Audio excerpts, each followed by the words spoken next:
Hello friends, स्वागत है आप सभी का आपके अपने यूट्यूब चैनल शाम भाभी स्टडी पर। तो आज जो है हम लोग बात करने वाले हैं एक बहुत ही महत्वपूर्ण टॉपिक के बारे में जो आपके सीटेट एग्ज़ाम की दृष्टि से बहुत ही महत्वपूर्ण है।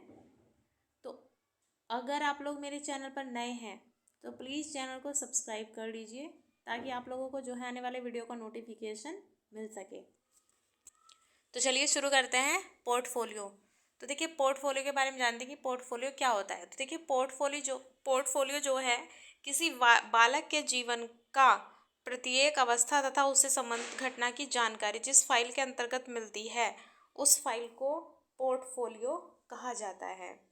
तो देखिए कोई बच्चा है उसके जीवन की प्रत्येक अवस्था से संबंधित घटना की जानकारी जिस फाइल में मिलती है तो उस फाइल को जो है पोर्टफोलियो कहा जाता है। मतलब किसी बच्चे की जो है अच्छे की बुरे की उसकी हर चीज़ की जानकारी जिस फाइल में मिलती है उसको पोर्टफोलियो कहा जाता है। जैसे दूसरे शब्दों में समझ लेते हैं, पोर्टफोलियो एक प्रकार की फाइल होती है जिसमें किसी बच्चे के एक निश्चित अवधि में किए गए कामों का संग्रह होता है। ठीक है, तो सबसे पहले तो ध्यान रखिए कि पोर्टफोलियो जो है वो एक प्रकार की फाइल है। उसमें किसी बच्चे के या व्यक्ति की निश्चित अवधि में एक निश्चित जो अब समय होता है ना उसमें किए गए कामों का कलेक्शन होता है। ठीक है, तो ये आपको ध्यान में रखना है। जैसे मान लिया आपने कोई थर्ड क्लास का बच्चा ले लिया, ठीक है, तो उसका पूरे एक साल में जो उसकी प्रोग्रेस रही है अपनी कक्षा में, जो उसकी प्रोग्रेस रही है, उसकी जो अच्छाई रही है, उसकी बुराइयां रही हैं, उसके अंदर क्या कमियां हैं, क्या अच्छाइयां हैं, ठीक है, उसने क्या क्या अचीवमेंट प्राप्त किए हैं, इन सभी की जानकारी जो है वो पोर्टफोलियो फाइल में मिलती है। ठीक है, और पोर्टफोलियो किसको कहते हैं, मतलब इन सभी का जो कलेक्शन होता है ना, उसकी अच्छाई का, उसकी बुराई का, उसकी उपलब्धियों का, इन सभी का एक कलेक्शन होता है। उस कलेक्शन को उस फाइल में इकट्ठा, मतलब इस सबको एक एक फाइल में इकट्ठा किया जाता है, तो इसको ही पोर्टफोलियो कहते हैं। जैसे एक बच्चा है तो उस बच्चे को जो है मतलब उसके टेस्ट में कैसे नंबर आए, आपने टेस्ट लिया कोई, है ना, उसके टेस्ट में कैसे मार्क्स आए, उसके बाद आपने मतलब उस बच्चे ने कोई ऐसी एक्टिविटी की जिसमें उसका काफ़ी अच्छा प्रदर्शन रहा हो, है ना, उसने जो अचीवमेंट प्राप्त किए हों, तो इन सभी को आप एक फाइल में जो है कलेक्ट करके रखेंगे, उसी को जो है पोर्टफोलियो कहा जाता है।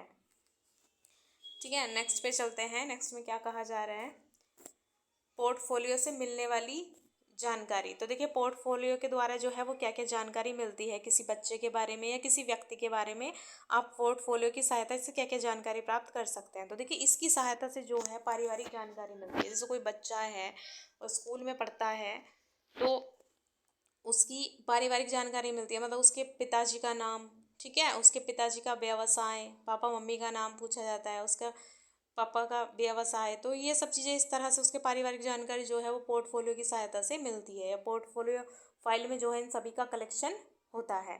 ठीक है, नेक्स्ट पॉइंट पे चलते हैं। इसमें कहा जा रहा है कि व्यक्तिगत जानकारी, पोर्टफोलियो की इससे व्यक्तिगत जानकारी मिलती है। मतलब जैसे बच्चा स्वयं की उसकी खुद की जानकारी मिलती है, उसकी पर्सनल जानकारी, जैसे बच्चे का आईक्यू लेवल कितना है, ठीक है, बच्चे का नाम क्या है, उसे उसे जो है कौन सा सब्जेक्ट पसंद है, कौन सा नहीं है, मतलब उसकी इन सभी चीज़ों की जानकारी, उसकी दिनचर्या के मतलब उसके अच्छे कामों की, उसके बुरे कामों की, उन सभी की जानकारी जो है वो पोर्टफोलियो में मिलती है। ठीक है, फिर इसकी सहायता से जो है उसकी संस्कृति तथा सामाजिक जानकारी मिलती है। तो देखिए पोर्टफोलियो से जो है उसकी संस्कृति, उसका नेचर कैसा है, उसके समाज में व्यवहार कैसा है, उसका जो अपनी कक्षा के बच्चे हैं उनके साथ उसका व्यवहार कैसा है, तो इन सभी की जानकारी जो है आपको पोर्टफोलियो की सहायता से मिलती है। चलिए नेक्स्ट पॉइंट पे चलते हैं। उसमें क्या कहा जा रहा है, इसमें कहा जा रहा है कि पोर्टफोलियो से शैक्षणिक जानकारी मिलती है। तो देखिए उसके बच्चे की जो शिक्षा के बारे में वो आपको जानकारी मिलती है पोर्टफोलियो की सहायता से, है ना। और यहाँ पर देखिए बालक के सह शैक्षणिक क्षेत्र की जानकारी मिलती है। तो देखिए बालक के सह शैक्षणिक जो क्षेत्र है ये, इसमें बच्चे की शिक्षा के क्षेत्र से संबंधित सभी जानकारी आ जाती है। जैसे बच्चा कौन से सब्जेक्ट में रुचि ले रहा है, कौन से सब्जेक्ट में बच्चे के अच्छे मार्क्स आ रहे हैं, वो कौन सी कक्षा में पढ़ता है, उसकी कितनी अटेंडेंस है, उसकी जो है मतलब अचीवमेंट क्या है, इन सभी को जो है सह शैक्षणिक क्षेत्र में रखा जाता है। मतलब शिक्षा के क्षेत्र से संबंधित सभी जानकारी जो है वो आपको पोर्टफोलियो की सहायता से मिलती हैं। तो आपको ये सभी चीज़ें ध्यान में रखनी है। देखिए यहाँ पर नेक्स्ट पॉइंट में क्या कहा गया है, यहाँ पर कहा गया है कि पोर्टफोलियो से जो है कला खेल से संबंधित जानकारी मिलती है। मतलब कला के क्षेत्र में कैसा है, किसी भी काम में उसकी जो हर काम में मतलब किस तरह से कौन से काम में एक्टिव है और उसका कौन सा खेल पसंद है, किस खेल में उसको रुचि है, तो इन सभी की जानकारी जो है वो पोर्टफोलियो की सहायता से मिलती है। चलिए नेक्स्ट पॉइंट पे देखिए, यहाँ पर क्या कहा जा रहा है कि पोर्टफोलियो से बालक की विशिष्ट उपलब्धियाँ इत्यादि की जानकारी भी मिलती है। तो देखिए बच्चे ने क्या विशिष्ट उपलब्धियाँ प्राप्त की हैं, इसकी भी जानकारी आप पोर्टफोलियो की सहायता से कर सकते हैं। इन सभी की जानकारी मिलती है। ठीक है, तो इस तरीके से आप कह सकते हैं कि पोर्टफोलियो जो है मतलब फाइल होती है जिसमें उसके निश्चित अवधि, मतलब निश्चित अवधि जैसे 1 साल बच्चे ने कक्षा 3 में रहा या 4 में रहा, तो उसने उस साल के अंतर्गत मतलब उस साल के अंदर जो है उसने अपनी उस कक्षा में क्या क्या किया, उससे संबंधित जुड़ी सभी जानकारी का जो कलेक्शन होता है, ठीक है, उसकी फाइल को ही पोर्टफोलियो कहा जाता है। ठीक है, ये फाइल हो गई ठीक। अब आपको 2 चीज़ें और ध्यान में रखनी है, आपको रिकॉर्ड के बारे में और ध्यान रखना है। तो देखिए यहाँ पर जो है ये रिकॉर्ड है। ठीक है, रिकॉर्ड में आपको सिर्फ एक एनेक्डोटल रिकॉर्ड याद रखना है, एक कॉम्युलेटिव रिकॉर्ड याद रखना है। देखिए यहाँ पे जो है ये CA नहीं है, ये CO है। ठीक है, यहाँ पे आप बना लीजिएगा वो, यहाँ पे ये O है रिकॉर्ड। ठीक है, आप कर लीजिएगा इसको ठीक। तो यहाँ पे एनेक्डोटल रिकॉर्ड में क्या कहा गया है, इसमें कहा गया है कि इसमें बच्चे के सभी तरह के रिकॉर्ड रखे जाते हैं।